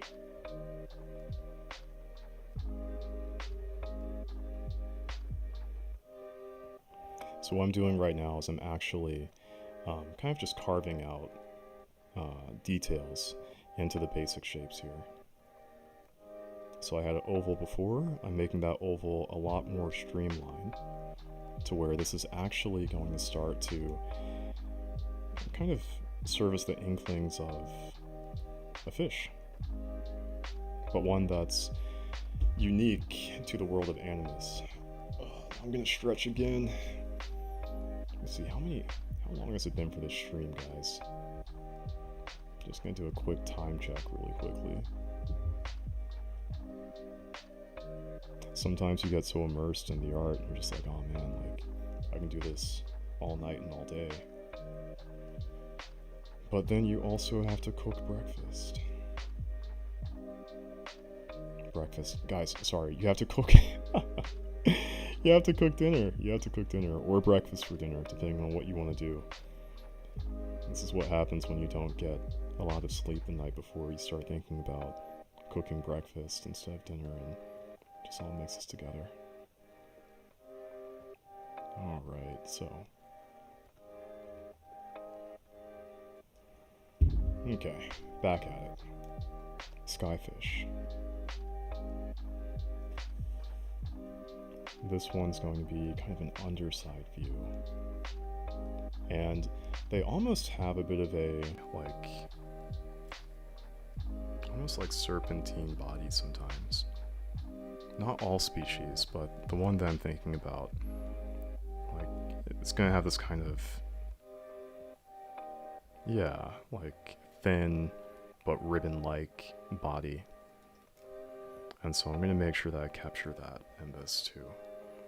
And to do so, this form needs to follow what's going on beneath it, like that.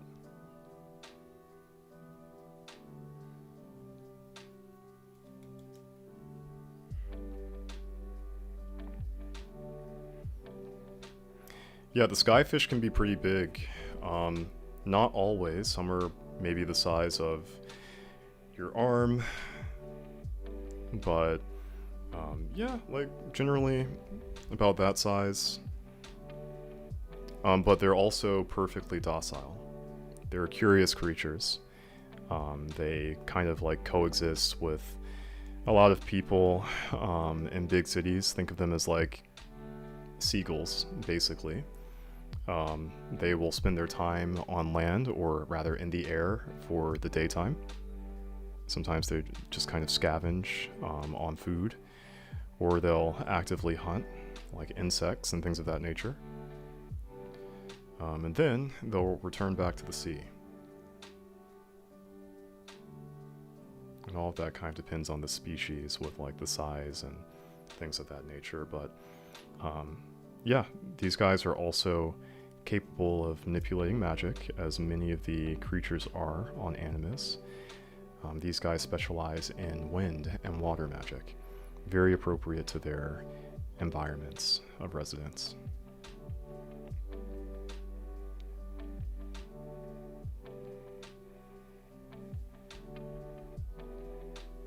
Let's see, so we've got one here. And that size... Guys, I goofed up. That size is a little bit too big. I like the structure, but it's depicting it as being a little too big in comparison to where our traveler actually is. This is another part of the process. Just, you know, you start putting in detail into something, you're like, you know what? Like, I've got to start over. Dang it. Which isn't the worst thing in the world. I will do something to depict that there are skyfish in the air, but not at that size and scale.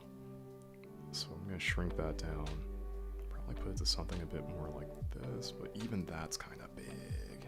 That's a big boy. Can make that smaller. Yep. I'll come back and put detail on that one. I'll focus a little bit more on this one for now. I'm going to curve that fin back like this.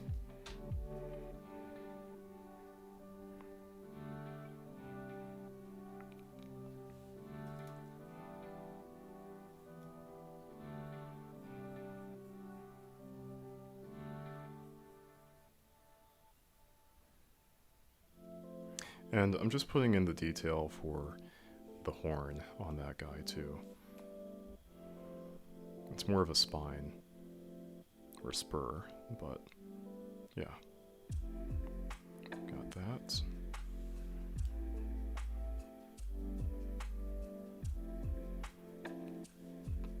And these guys will also have their own unique patterns on them too.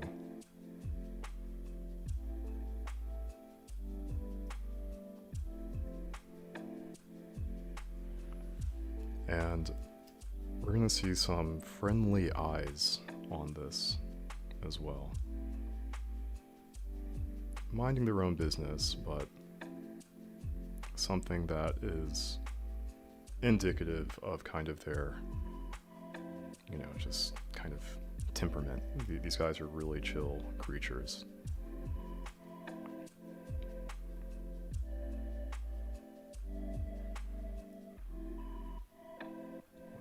Fins, some gills. That's going to curve on back like that. It's going to end there.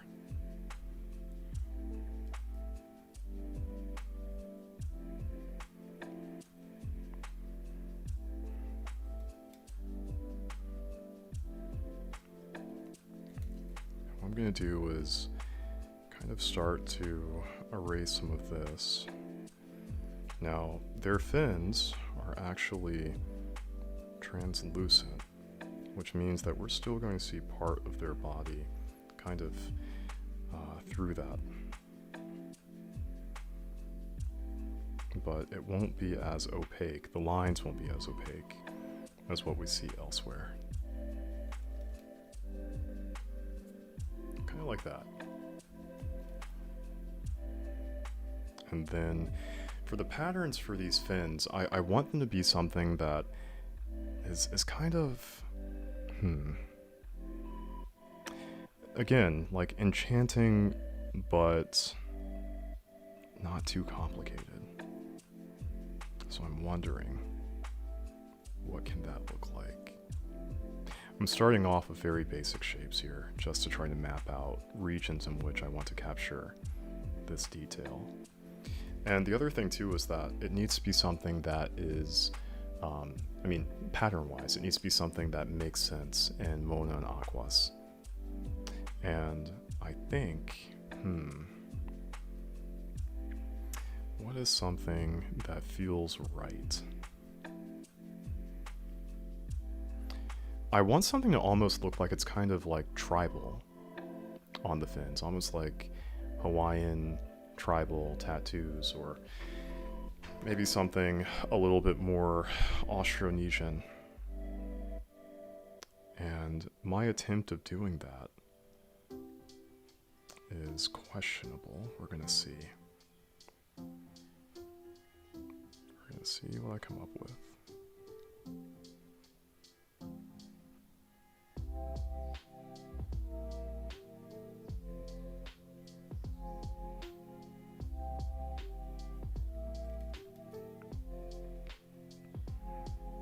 Alright, so maybe something that's a little bit more wave-like. We're going to start with this kind of crescent shape here.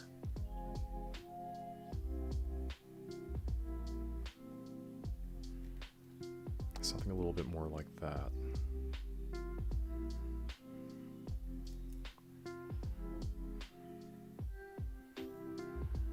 And how does this feed into the other shape? That's the next question. What's a pattern that can repeat that follows that same wave ethos?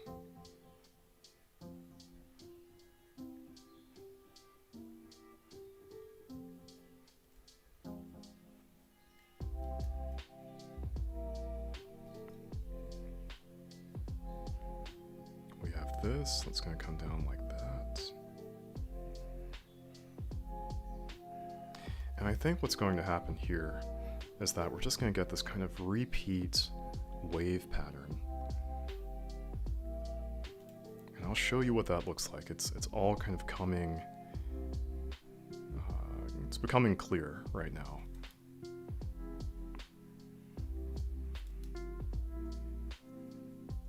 And it's deceivingly simple as well too. Like this is just going to kind of curve back around into something like this, and then curve back into something like that. But that line work is going to get cleaned up. I'm going to do that right now too. Just curve that this way.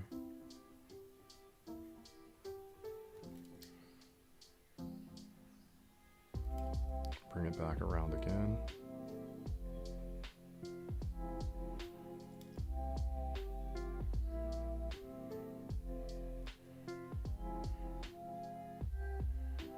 And I know I'm being quiet here, guys. It's just taking a lot of focus, a lot of concentration. And boom. Not perfect, but a lot closer to where I want it to be. This actually needs to curve up a little bit more.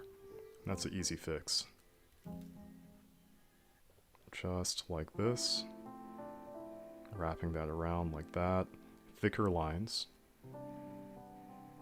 And then this is going to curve in like that. It's just going to follow that contour at the base, like that.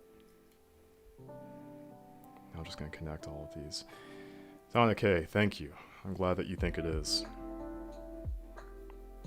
I feel like, yeah, sometimes my sketch work can be a little messy, especially in moments like this, but it's nice to know that you think it can be clean. So we've got this kind of, wave structure right there.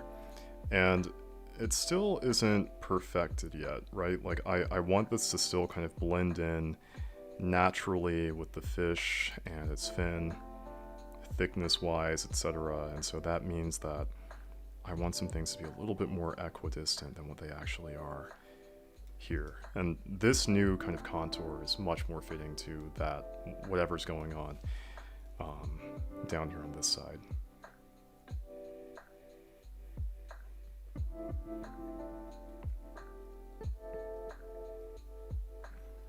And something else I'm going to do is I'm just going to give this like one kind of gill.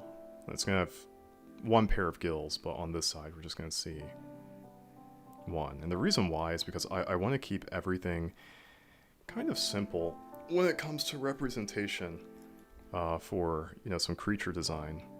I don't want to forget if something has, you know, 2 gills or 4 gills on one side. I'm just going to kind of keep this as one. And again, it goes back to that same notion of reproducing, you know, the artwork, the creatures, etc. that are being drawn.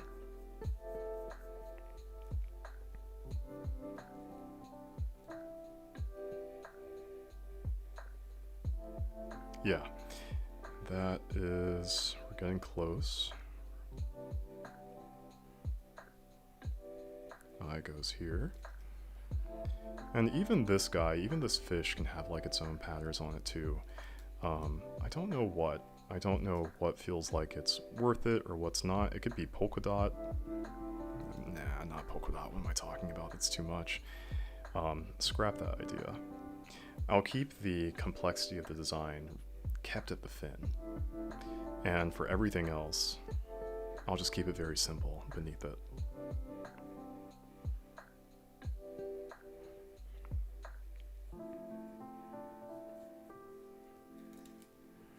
And these guys do have, you know, like other fins attached to them too. For steering, for navigating. These guys are more of the fuelers, kind of, beneath the fish. More so like sensory oriented. Like that. Yeah, and that's getting to a spot of where I'm getting closer to being satisfied with what's going on here. We still have more to draw. Much, much more. And I think that what I'm going to do here, guys, is I'm probably going to wrap this up for the night. I'm going to come back and kind of resume working on this. Maybe tomorrow, maybe kind of like just off stream separately. And what I'll do at that point is I'll have something that's just going to be a little bit more mature, you know, in terms of like illustration wise, to start to color and detail to kind of show off in the next stream as well. Because right now it's 7:36. I'm going to get ready to go get food. And before I do that, I'm just going to read the last of these comments that are coming in. So yeah, polka dots on the fish. Yeah, dude, I'm just gonna like skip out on that for now. It would be hilarious. I'll save that for a different design.